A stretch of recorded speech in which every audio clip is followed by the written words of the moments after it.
Good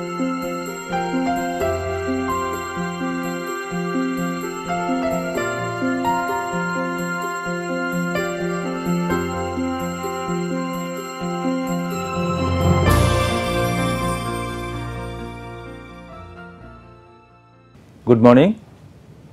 आज हम e governance और ई गवर्नमेंट के बारे में बात करेंगे। हिंदी में उसका नाम है ई गवर्नमेंट को हम लोग ई सरकार बोलते हैं और ई गवर्नेंस को हम ई अभिशासन बोलते हैं।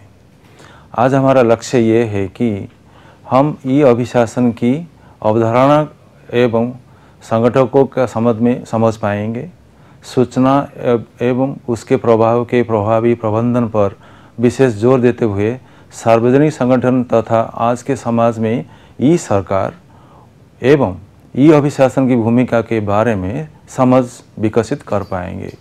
ई अभिशासन की आवश्यकता पर भी लाभ उठाने का मूल्यांकन करना पड़ेगा, इसका पर हम बात करेंगे। ई अभिशासन के महत्वपूर्ण सफलता के बारे में भी हम समझ पाएंगे। ई गवर्नमेंट की जो बात हम कर रहे हैं ये क्या है? ये सरकार जो बोलती है कि सरकार को पहले समझने से पहले हमको ई अभिशासन के बारे में भी समझना पड़ेगा। क्यों कि हम बात कर रहे हैं इलेक्ट्रॉनिक माध्यम की, और इलेक्ट्रॉनिक तब आएगी जब हम गवर्नमेंट है, हमारा पास गवर्नमेंट है और हमारे पास गवर्नेंस भी है। उसका मतलब क्या होता है? पहले हमारे पास सरकार होनी चाहिए और हमारे पास अभिशासन भी होनी चाहिए, तब जाके हम इलेक्ट्रॉनिक फॉर्मेट में ये दोनों सर्विस दे सकते हैं। तो सरकार क्या होती है? सरकार हमारा जो अभिशासन का ऊपर काम करती है। अभिशासन ने सरकार को कुछ ऐसा तत्व दिया हुआ है, नियम दिया हुआ है जिसका तहत वो काम करेगी। और ये कौन बनाएगा? हमारा अभिशासन बनाएगा। अभिशासन करेगा कौन? ये हमारे जितने सारे हमारा देश प्रतिनिधि है, सिटीजन है, वो सब मिल के अभिशासन बनाते हैं। ये अभिशासन हम कैसे बनती है? ये जो हमारा पंचायती राज होती है, हमारा जो म्यूनसिपैलिटी होती है, हमारा जो असेंबली होती है, हमारा जो राज्यसभा होती है, हमारा जो पार्लियामेंट होती है, ये सब मिल के अभिशासन बनाते हैं। ये अभिशासन को आगे लेने के लिए सरकार बनी है। ये तीनों लेके हमको ये देखना पड़ेगा कि हमारा जो समाज है, समाज के लिए सरकार क्या करती है, अभिशासन क्या करती है, बिजनेस के लिए सरकार क्या करती है और हमारा अभिशासन उसके लिए क्या बनी है, और गवर्नमेंट क्या कैसे वो अपने को आगे बढ़ाता है। ये तीनों को लेके हमारा सरकार और अभिशासन जुड़े हैं। अभी हमारा विश्व में अभिशासन को लेके ई अभिशासन तक बहुत सारे काम हो चुके हैं। हमारा भारतवर्ष में भी हम पीछे नहीं है। हम ये बोलते हैं कि सरकार अभिशासन का नीचे काम करेगा और उसको सपोर्ट देगा, और उसको कैसे काम करना चाहिए? सिटीजन जो बोलेगी वही करनी चाहिए। सिटीजन जो डिमांड करेगी वो मिलेगी, और सिटीजन के लिए क्या अच्छा है वो सरकार सोचेगी और अभिशासन के तहत वो आगे बढ़ाएंगे। आजकल क्या हो सकती है उसका ऊपर आप देखोगे, हम आजकल वोटिंग देते हैं, ऑनलाइन भी देते हैं, हमारा जो आरटीआई भी हम उसका ऊपर काम करते हैं। ये सब देखोगे हमारा गवर्नमेंट का सपोर्ट की वजह से हो पाया है। और ये सब कैसे हुआ? पार्लियामेंट में उसके लिए हमारे पास रूल बनी है कि आप वोटिंग ऑनलाइन करो और आपको आरटीआई का सुविधा मिलेगी। ये सब कैसे हुई है? जब वो हमारा जो अभिशासन है सरकार को बोले हैं कि इसका ऊपर आगे बढ़ो। और आजकल ये भी हो चुका है विश्व में, यूरोपियन यूनियन में भी बताया है, और अभी वर्ल्ड बैंक भी कर रहा है, यूनाइटेड नेशन भी कर रहा है। वो बोलता है कि आप सिटीजन को लेके अगर काम नहीं करोगे, आगे नहीं बढ़ोगे, तो आपका सरकार नहीं बढ़ पाएगी, आपका देश प्रगति नहीं कर पाएगी, और ये आपका जो अभिशासन भी आगे नहीं होगी।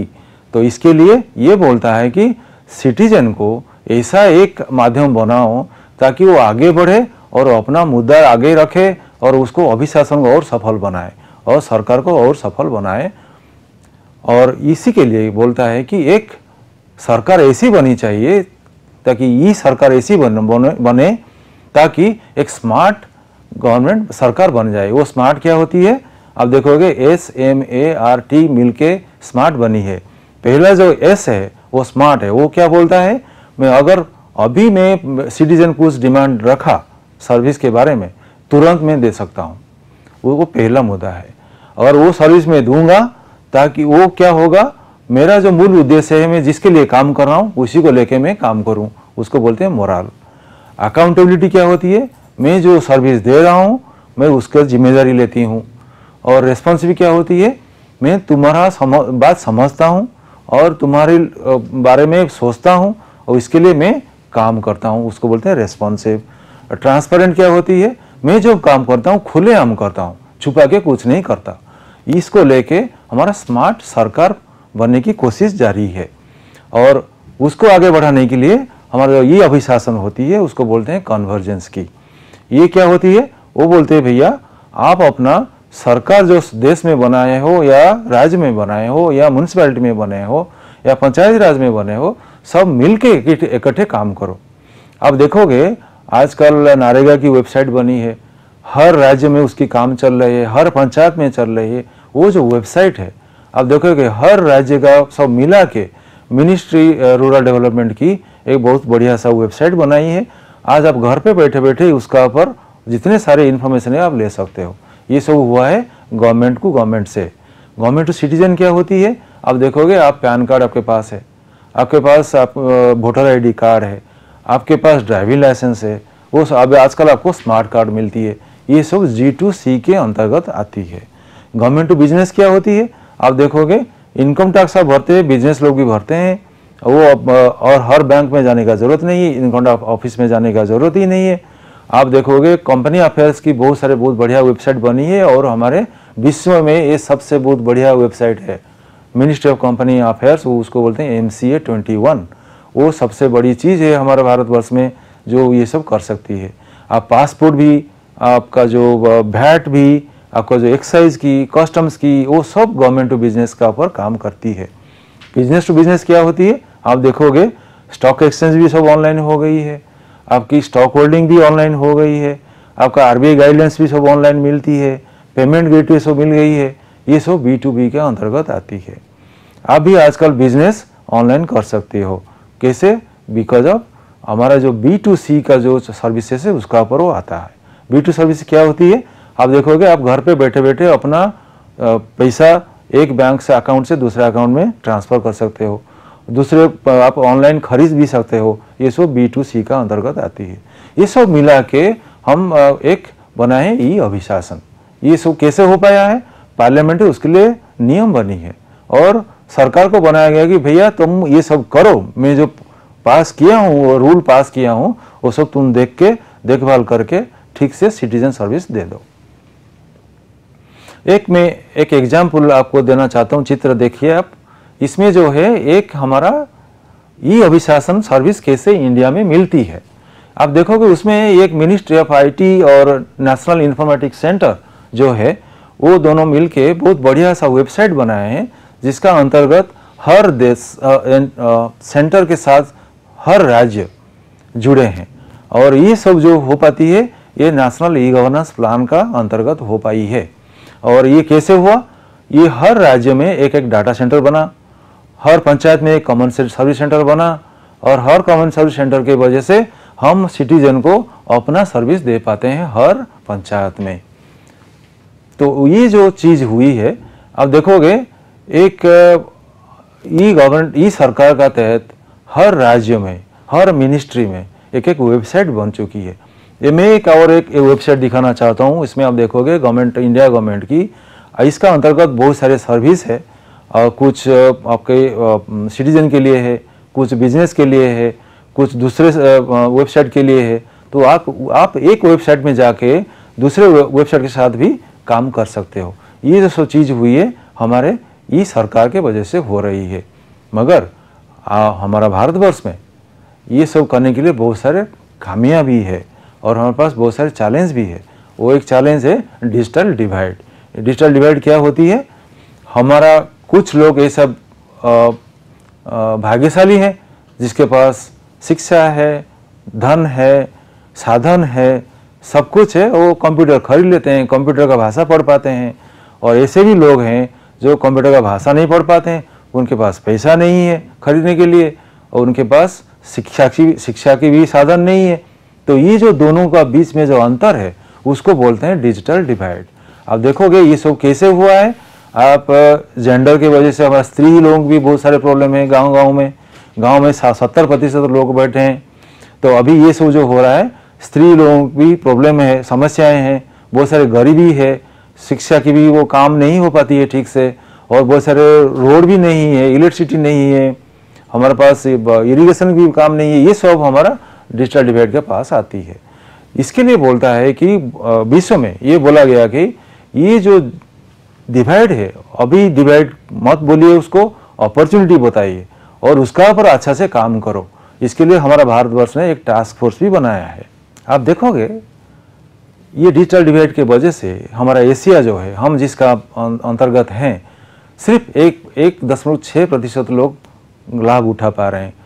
आप देखोगे और हमारा जितने सारे डेवलप्ड कंट्रीज है, यूरोपियन यूनियन है, वो 25% तक काम पॉपुलेशन उसको यूज़ कर पा रहे हैं। इसका मतलब क्या हुआ, डिजिटल डिवाइड हमारा पर भारी पड़ी है और हम लोग कुछ काम नहीं कर पा रहे हैं, और बहुत सारे अपॉर्चुनिटी है हमारे लिए काम करने की। और हमारा जो भारतवर्ष में मैं आप जो बता रहा था, हमारे पास कॉमन सर्विस सेंटर है, हर पंचायत में पहुंच चुके हैं। हमारे पास बहुत सारे मोबाइल सर्विसेज भी आ रही है। कृषि विज्ञान केंद्र ने बहुत सारे काम कर रहे हैं। स्वामीनाथन फाउंडेशन की विलेज रिसोर्स सेंटर, इसरो की विलेज रिसोर्स सेंटर, ये भी सब छाए हुए हैं, बहुत सारे काम चल रहा है। और आप देखोगे ये जितने सारे सर्विस हमारे भारतवर्ष में चल रही है, वो कुछ सेंट्रल गवर्नमेंट में किया है, कुछ स्टेट गवर्नमेंट ने किया है, कुछ दोनों मिलके भी करवा रहे हैं। ये सारे चीज़ आप देख सकते हो, बहुत सारे लिस्ट भरा हुआ है। अब इसमें एक मुद्दा और है कि हम हर राज्य में जो बात करते हैं सर्विसेज की, अब देखोगे इसमें 6 स्टेज की बात होती है, और हमारा भारत सरकार ने ये देखा कि ये कैसे काम करती है, हर राज्य कैसे काम कर रहा है। अब देखोगे सबसे आगे बढ़ा है आंध्र प्रदेश, तमिलनाडु, कर्नाटका, चंडीगढ़, महाराष्ट्र, और उसका पीछे हमारा गुजरात है, हरियाणा है। मगर बहुत सारे ऐसे राज्य हैं जो कुछ काम नहीं कर पा रहे हैं, और उसको आगे बढ़ाने के लिए साधन है मगर आगे नहीं बढ़ा पा रहे हैं। इसका मतलब है बहुत सारे चीज़ हमको सीखनी पड़ेगी और साधन बनानी पड़ेगी आगे बढ़ाने की। और देखोगे हमारा भारतवर्ष में ये बोला गया है कि अगर आप 6 मुद्दा देख लोगे तो हमारा गवर्नमेंट की, ई सरकार की और ई अभिशासन की काम अच्छा से हो सकता है। ये शुरू होती है राजनीति से और ख़त्म होती है हमारे सर्विस देने की इच्छा की, स्मार्ट गवर्नमेंट की। और ये सब के लिए क्या चाहिए हमको, हमारे पास पहले राजनीति की इच्छा होनी चाहिए, इच्छा शक्ति होनी चाहिए, टेक्नोलॉजी होनी चाहिए, और सामाजिक समृद्धि होनी चाहिए, सामाजिक प्रवृत्ति होनी चाहिए। हमारे पास गरीबी की जो मुद्दा है उसको हटाना चाहिए, और गरीबी का जो मूल मंत्र जो बोलते हैं हम गरीबी हटाओ, उसका पर हमारे पास जो काम होनी चाहिए उसको देनी चाहिए। उसके बाद हमारा जो गरीबी के साथ जुड़ा है, जो हम आगे नहीं बढ़ पा रहे हैं, आगे बात नहीं कर पा रहे हैं, इसको भी हमको न्यूट्रलाइज करनी पड़ेगी। तब जाके हमारा ई अभिशासन की सफलता होगी और ई सरकार की सफलता होगी। और उसको कैसे करें, वो जो मैं पहले बताया था कि राजनीतिक शक्ति, राजनीतिक इच्छा शक्ति और टेक्निकली हमारे पास इतने सारे साधन है, उसको आगे लेके और गरीबी के साथ काम करके, गांव-गांव में काम करके, उनका इकोनॉमिक एम्पावरमेंट की बात करके अगर कर लें तो हम जरूर आगे बढ़ेंगे। और इसका पर ई सरकार की बहुत भूमिका महत्वपूर्ण है। और सोशल एम्पावरमेंट जब तक हमारा गांव में नहीं होगी तब तक उसका सफलता नहीं मिलेगी।